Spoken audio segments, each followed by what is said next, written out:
माननीय अध्यक्ष जी, शिक्षक महज पढ़ाने वाले कर्मचारी नहीं होते, बल्कि किसी भी प्रदेश और देश की शिक्षा व्यवस्था की मुख्य धुरी होते। और आज इस देश की जो वर्तमान परिस्थितियां हैं, उसमें चाहे यूनिवर्सिटी में कार्यरत प्रोफेसर्स हो, चाहे राजकीय महाविद्यालय में कार्यरत शिक्षक, दोनों ही सरकार द्वारा पढ़ाई की गुणवत्ता बढ़ाने, उन पर कंट्रोल रखने और अपने अधिकारों के बीच एक सामंजस्य बैठाने का कार्य करने की धुरी में लगे हुए हैं।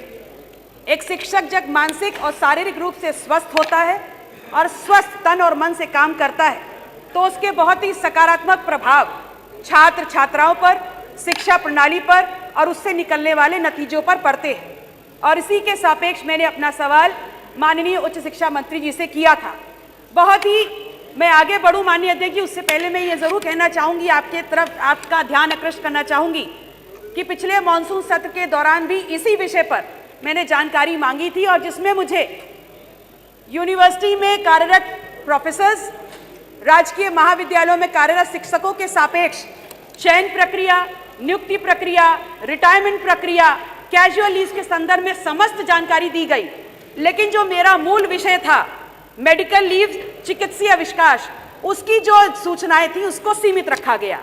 आज पुनः मैंने वही सवाल किया है और बहुत ही क्रिस्प और क्लियर किया था कि क्या यूनिवर्सिटी प्रोफेसर्स चिकित्सीय अवकाश से आच्छादित हैं, जबकि वहीं पर राजकीय महाविद्यालयों में कार्यरत जो शिक्षक हैं वो उससे आच्छादित हैं।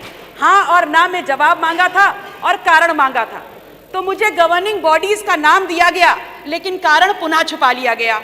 मैंने ये पूछा कि क्या आप उसको आच्छादित करेंगे, तो जवाब आता है कि सवाल ही नहीं उठता।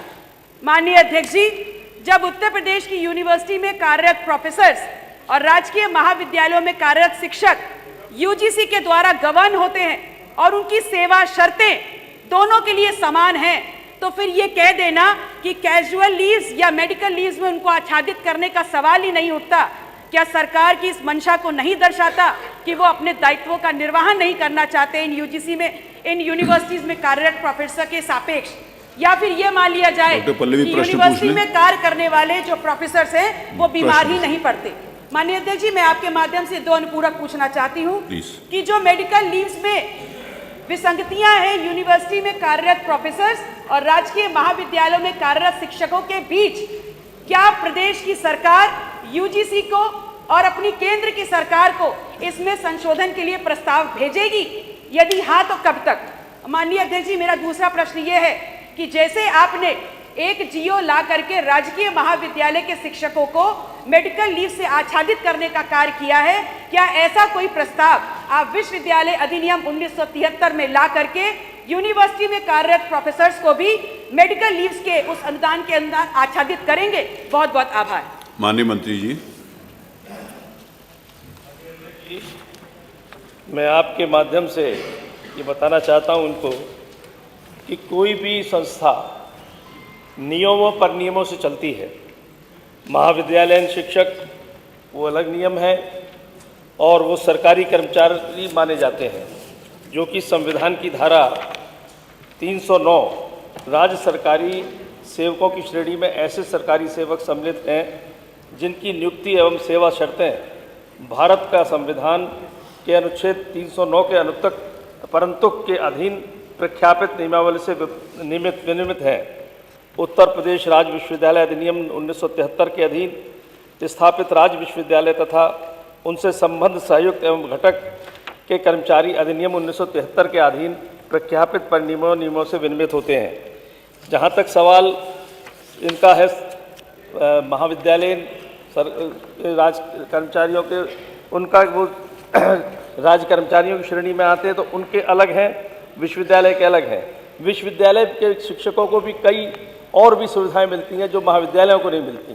इसका ये मतलब नहीं है कि अगर किसी महाविद्यालय को मिल रही है तो विश्वविद्यालय को भी मिले, विश्वविद्यालय को मिल रही है तो महाविद्यालय को भी मिले। मैं थोड़ा सा अंतर आपके सामने स्पष्ट करना चाहूँगा। विश्वविद्यालय के शिक्षक 62 वर्ष में सेवानिवृत्त होते हैं, जबकि महाविद्यालय के शिक्षक 60 वर्ष में सेवानिवृत्त होते हैं। एक वर्ष में 10 उपर्जित अवकाश तथा 10 दिन का विशेष आकस्मिक अवकाश विश्वविद्यालयीन शिक्षकों को मिलता है। इसके अगेंस्ट जब देखें तो राजकीय महाविद्यालय शिक्षकों को एक वर्ष में एक उपर्जित अवकाश मिलता है।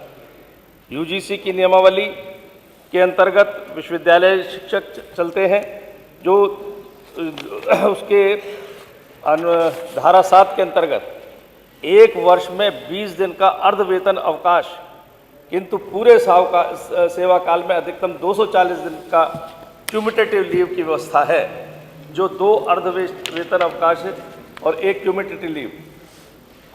इसी के अगेंस्ट चिकित्सीय प्रमाण पत्र के आधार पर पूर्ण सेवा काल में महाविद्यालयीन शिक्षकों को 1 वर्ष का चिकित्सीय अवकाश मिलता है। इस तरह से दोनों की तुलना कभी भी नहीं की जा सकती और सबको अलग अलग कहीं ना कहीं लाभ मिलता है। इनके तुलनात्मक अध्ययन करके किसी को लाभ नहीं, नियमों से चल सकते हैं हम लोग।